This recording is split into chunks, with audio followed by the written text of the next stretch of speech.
안녕하세요. 저는 IK다이브 대표 강사 강병수 트레이너라고 합니다. 저는 스쿠버 다이빙은 한 20년 정도 했고요. 프리다이빙은 한 6, 7년 정도 하고 있습니다.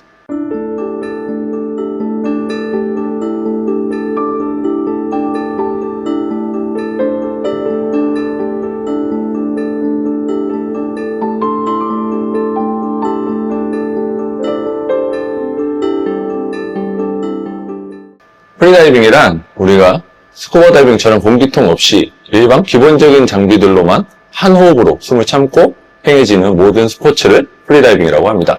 수영을 잘해야만 프리다이빙을 배울 수 있나요? 그건 아닙니다. 수영을 못하시는 초보자 분들도 충분히 다 배우실 수 있고요. 다만 수영을 좀 잘 하시는 분들이라면 수면에서 물에 대한 부담감이 적기 때문에 수면 활동에서는 좀 더 수영을 못하시는 분들보다 편안하실 수 있어요. 다만 수영을 오래 하신 분들은 좀 핑킥이라든가 움직임들이 빠른 편이라 프리다이빙은 좀 천천히 여유를 가지고 해야 하는 스포츠이기 때문에 조금 차분한 감이 필요한 건 있어요. 자, 프리다이빙엔 여러 종류의 레벨이 있어요. 레벨 1, 2, 3, 4까지 협회마다 좀 부르는 방식은 틀려요. 그래서 대개는 1, 2, 3, 4 요 순서대로 배우는데 이게 어떤 차이점이 있냐? 이거는 수심과 숨 참는 시간의 차이가 있어요. 레벨이 올라갈수록 내려가는 수심이 깊어지고 레벨이 올라갈수록 참아야 하는 이제 숨 참는 시간이 길어져야 해요. 간단하게 설명하면 이 정도가 될 것 같아요. 제가 프리다이빙을 가르치게 된 계기는 굉장히 단순해요. 먼저 스쿠버 다이빙 강사를 한 15년 정도 지나고 나서 프리다이빙 강사를 땄는데 이게 저는 원래 패디 강사였어요. 그때 패디가 프리다이빙을 런칭을 해서 나도 한번 가르쳐 봐야겠다 해서 시작하게 됐어요. 처음에는 저는 왜 사람들이 굳이 숨을 참고 물속에 들어가야 하나 이런 생각이 있었어요. 저는 원래 스쿠버 다이빙을 했다 보니까. 근데 제가 막상 프리다이빙을 해보니까 이게 뭔가 프리다이빙만의 가장 장점이라고 한다면은 내가 숨을 참고 들어가기 때문에 주변 소리가 아무것도 들리지 않아요. 엄청 고요한 그 상태에서 바닷속에서 물고기 소리들, 파도 소리들, 기타 등등 엄청 고요한 수중 환경을 좀 더 스쿠버 다이빙보다는 프리다이빙이 접하기 쉬운 것 같아요. 제가 가장 기억에 남는 프리다이빙으로 갔던 스팟 중에 하나는 말레이시아 시파단이에요. 시파단. 요거는 한국에서 코타키나발루로 가서 코타키나발루에서 또 국내선을 타고 따와우 공항으로 가서 거기서 또 차를 타고 1시간, 배를 타고 또 한 30분 정도 들어가요. 그럼 시파단이라는 섬에 도착하는데 예전에는 시파단 본섬에 리조트가 있었는데 요새는 해양 보호를 위해서 시파단 본섬의 리조트는 철수하고 그 주변의 리조트들이 엄청 많아요. 시파단에 가면은 우리가 전 세계에서 볼 수 있는 어종을 거의 다 볼 수 있어요. 그리고 항상 시야도 맑은 편이고 그래서 제가 가장 기억에 남는 다이빙 스팟 중에 하나로 뽑자면은 말레이시아 시파단이 거의 저한테는 인생 스팟이었던 것 같아요. 제가 프리다이빙을 가르치면서 위험했던 순간은 딱히 없어요. 프리다이빙이 연간 한 60명 정도가 사망한다고 해요. 근데 제가 교육하고 투어를 진행하면서 위험했던 순간은 거의 없었고 교육 진행 중에 굳이 위험했던 순간을 꼽자 하면 이제 레벨 4 마스터 교육 중에 이제 수심을 깊게 타야 하고 숨을 오래 참아야 되다 보니까 블랙아웃이 종종 오는 학생들이 있어요. 그때 만약에 제대로 된 대처를 하지 못한다면 정말로 위험한 상황이 생길 수 있는데 요거는 여러분들이 프리다이빙을 배우면서 그 강사님들의 교육을 잘 듣고 항상 그 위험에 대비한 스킬들을 배우신다면 크게 문제가 되진 않아요. 저도 항상 학생들한테 교육할 때 다이빙을 절대 혼자 하지 않아요. 항상 2인 1조로 진행해야 하고 여러분들이 교육을 받으시면서 받으신 내용대로만 한다면 사고 날 확률은 정말 제로에 가까워요. 다만 사고가 나는 경우라면 예를 들어서 해루질을 한다던가 양식장에 그물 이런 데 걸려서 사망하는 경우 내가 내 한계를 무시하고 나는 20m까지밖에 갈 수 없는 사람인데 예를 들어서 물 위에서 30m까지 내려간다던가 그런 것들 내 한계를 무시하고 다이빙 하지 말고 항상 안전에 유의만 한다면은 버디와 같이 다이빙하고 한다면 크게 사고 날 상황은 발생하지 않아요. 이게 프리다이빙을 교육하면서 가장 힘든 점은 다른 직업군들도 그렇겠지만 일단은 사람을 상대하는 일이라 엄청 다양한 직종의 사람들이 교육을 받으러 와요. 그 중에서도 이제 프리다이빙을 하면서 가장 힘든 거는 여러 사람을 다 이렇게 아우러서 그 사람들을 맞춰서 교육을 진행해야 된다는 것과 두 번째로는 프리다이빙을 배울 때 가장 중요한 건 이퀄라이징이에요. 이퀄라이징은 이제 귀 압력 평형을 맞추는 걸 얘기하는데, 전에는 한번 수영 선수가 한 번 있었어요. 교육을 받으러 왔는데, 그 수영 선수도 한 10년 넘게 수영을 하던 분인데, 왔는데, 교육을 받는데, 수면 쪽에서 하는 스킬들은 너무 잘해요. 거의 뭐 30분도 안 돼서 수면 스킬들은 거의 마스터를 했는데, 이제 수심 스킬들을 배우려고 하니까, 내려가자마자 이퀄라이징이 안 되는 거예요. 그래서 2m 이상 내려가면 귀가 아파서 계속 올라오고 하시는데, 그분도 그게 문제예요. 모든 프리다이빙 강사들이 고민하는 것 중에 하나지만, 이 프리다이빙 이퀄라이징이 제일 중요해요. 그래서 이퀄라이징이 안 되는 학생들을 교육할 때, 그게 심적으로 제일 부담되는 것 같아요. 이게 내가 잘못 가르치고 있는 건가, 아니면 이 학생이 연습을 안 하는 건가, 그거에 대한 문제는 저뿐만 아니고 모든 프리다이빙 강사들의 고민거리인 것 같아요. 많은 분들이 저한테 이퀄라이징 관련해서 질문을 많이 해요. 이퀄라이징이 안 되는 분들이 생각보다 최근에는 많이 생기고 있어서, 근데 이퀄라이징은 강사들이 가르칠 수 있는 영역은 한계가 있어요.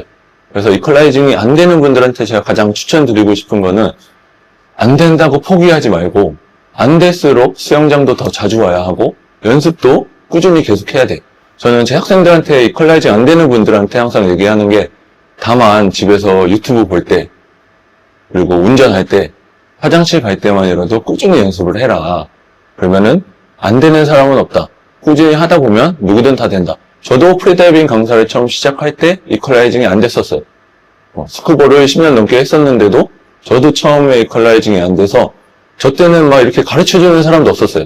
저 혼자 막 헬스장 가면 철봉에 거꾸로 매달려서 하고, 수영장에 마스크만 들고 가서 사다리에 매달려서 연습하고, 그러니까 노력은 배신하지 않아요. 그러니까 여러분들도 이퀄라이징이 안 되시는 분들 포기하지 마시고 끝까지 하시면 그 누구나 프리다이빙은 다 하실 수 있게 되실 거예요. 자, 프리다이빙을 어디서 배우면 가장 싸게 배울 수 있을까? 모든 사람들의 고민인 것 같아요. 근데 저는 일단은 교육비에 너무 연연하지 말라고 해요. 왜냐면 교육비보다는 강사를 잘 만나야 돼요. 그리고 해외에서 배우는 게 좀 더 쌀까요? 그건 아닌 것 같아요. 왜 그러냐면 해외에서 배우면 지금 보시는 것처럼 이런 잠수풀들이 해외에는 없어요. 그러다 보니까 초보자들 같은 경우에서도 바다에 나가서 처음부터 교육을 받기 시작해야 돼요. 그럼 바다에 나가면 조류도 있을 거고 파도도 칠 거고 그 내리는 태양볕을 내가 다 받으면서 교육을 받아야 해요.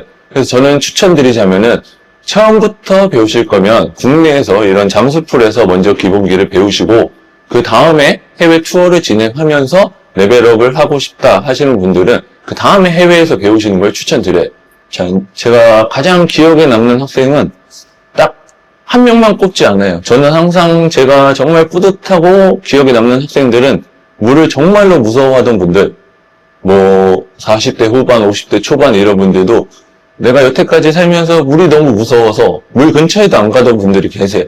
근데 그런 분들을 교육하고 나서 이런 분들이 묻게나마 이 물에 대한 즐거움을 느끼고 해외로 여행을 다니면서 바다를 들어가 보고 그런 것들을 경험하게 하는 게 정말 저는 그게 가장 다 기억에 남는 것 같아요. 딱 한 명을 꼽는다기보다는 그런 모든 분들이 그런 분들을 교육했을 때 가장 뿌듯한 것 같아요. 프리다이빙보다는 스쿠버 다이빙이 먼저였어요. 그래서 이제 다이빙이 제 인생에 가져다준 영향은 제가 20살 때 다이빙을 시작하다 보니까 막 회사에 다녀본 적도 없고 아르바이트를 해본 적도 없고 저는 지금까지도 계속 이제 스쿠버랑 프리다이빙을 가르치면서 이렇게 교육 활동을 꾸준히 하고 있는데 정말 이게 사람들이 보기에는 진짜 그 어떤 직장을 슬리퍼에 반바지에 나시티 입고 이렇게 출근을 하겠어요. 그러니까 이 스쿠버 다이빙이나 프리다이빙 강사들이 좀 일상생활에 자유로운 것도 있지만 사람들을 상대하다 보면 정말 스트레스 받는 일들도 많아요. 그래서 여러분들이 프리다이빙 강사를 목표로 하신다면 이제 내가 어떤 사람들을 대해야 하는지도 먼저 걱정을 해보셔야 하고 내가 이걸로 정말 내 생계를 유지하고 이어나갈 수 있을지 그런 것들도 한번 고민을 해보셨으면 좋겠어요. 자, 프리다이빙을 시작하면 얼마나 들까요? 요거는 일단은 교육비부터 시작하는데요. 교육비는 레벨 1이나 2 정도 과정을 감안한다면 레벨 2 과정 기준으로 한 25만 원에서 한 40만 원 사이 교육비만 거기에는 이제 교재비, 자격증 발급비, 교육비 이런 것들이 포함되어 있고요. 거의 모든 센터들이 수영장 비용이나 기타 해양 실습 비용은 별도로 받고 있어요. 그리고 수영장 비용은 지금 딥스테이션 같은 경우에는 뭐 주중에는 44,000원, 주말에는 66,000원. 그래서 내가 몇 번 수영장에 와야 될 것이냐, 그 정도 비용이 들 것 같고요. 해양 실습 같은 경우에는 프리다이빙은 해양 실습이 필요하지 않기 때문에 내가 프리다이빙을 배우고 나서 이 강사님을 따라서 투어를 진행할 때 그것도 내가 어디로 가냐에 따라서 투어 비용이 틀려질 거고, 장비 같은 경우에는 정말 여러 종류의 다양한 장비들이 엄청 많아요. 어떤 장비가 좋아요? 이런 질문을 가장 많이 받는데, 저는 항상 학생들한테 하는 얘기가 비싼 장비, 싼 장비, 브랜드 이런 걸 다 떠나서 나한테 가장 잘 맞는 장비가 가장 좋은 장비다라고 얘기를 해요. 마스크만 해도 뭐 10,000원대부터 뭐 한 400,000원대까지 우리가 쓰는 수경, 요거 하나도 그 정도 금액 차이가 나요. 근데 마스크도 비싼 게 좋은 게 아니고 내 얼굴에 잘 맞는 마스크를 사야 고생하지 않고 다이빙을 할 수 있고, 핀 같은 경우에도 내 발에 잘 맞는 풋포켓도 재질이 여러 가지가 있어요. 그것도 뭐 고무 재질도 있고 플라스틱 재질도 있고, 그래서 가격대가 비싸면 좋은 장비다, 이런 인식은 좀 버렸으면 좋겠어요. 그래서 나한테 가장 잘 맞는 장비가 가장 좋은 장비다, 저는 이렇게 학생들한테 얘기를 해주고 있어요. 이게 모든 프리다이빙뿐만 아니라 모든 수중 레포츠나 이런 것들을 하시는 분들한테 항상 말씀드리고 싶은 거는 안전이 제일 중요해요. 그래서 내가 배운 대로 내 한계 이내로 항상 수중 활동들은 정말로 이게 찰나에 사고가 발생할 수 있는 스포츠들이기 때문에 특히나 프리다이빙은 항상 배운 대로 내 버디와 함께 안전을 최우선시해서 다이빙을 하셨으면 좋겠어요. 보통 다이빙을 배우다 보면은 뭐 해외에서 배우고 들어왔을 경우에는 나를 케어해줄 센터가 없어요. 해외에서 배우고 나면 끝이니까 그 사람들 다시 보러 갈 일이 없기 때문에. 그래서 프리다이빙을 해외에서 배우시면은 혹시라도 이퀄라이징이 안 되거나 한 상태에서 자격증을 취득하지 못하고 국내로 들어오는 경우도 있어요. 그러면 또 여기저기 동호회도 찾아봐야 되고 마저 교육해줄 강사도 찾아야 되고, 알케이드는 그런 걱정이 없어요. 국내에서도 교육받을 수 있고 해외에서도 교육받을 수 있고 내가 원하는 장소 어디에서든 교육받을 수 있고, 국내에서도 뭐 인천, 가평, 수원, 부산 등등 여러 가지 뭐 장소에 구애 없이 교육을 받을 수 있기 때문에 여러분들이 교육을 받으시고자 한다면은 언제 어디서든 교육을 해드릴 수 있는 그런 장점들이 있는 것 같아요. 제 앞으로의 목표는 지금 RK 다이브는 필리핀 세부, 보홀, 그리고 제주 우도, 그리고 서울에 센터를 보유하고 있는데, 이 RK 다이브를 좀 더 세계적인 다이빙 센터로 좀 만들어 보고 싶고요. 그리고 아직도 물에 대한 공포심이나 물을 두려워하시는 분들이 많이 계신데, 그런 분들을 전부 바다를 사랑하는 이 다이빙을 좋아하는 사람들로 한번 만들어 보고 싶은 게 제 작은 소망이자 꿈입니다. 제 좌우명은 정말 간단해요. 저는 앞만 보고 가자예요. 저는 지나간 일들은 후회하지 않고 뭐 실수가 있었다면 한번 되짚어 보긴 하지만 저는 거의 뒤를 돌아보지 않고 앞만 보고 달리는 스타일이에요.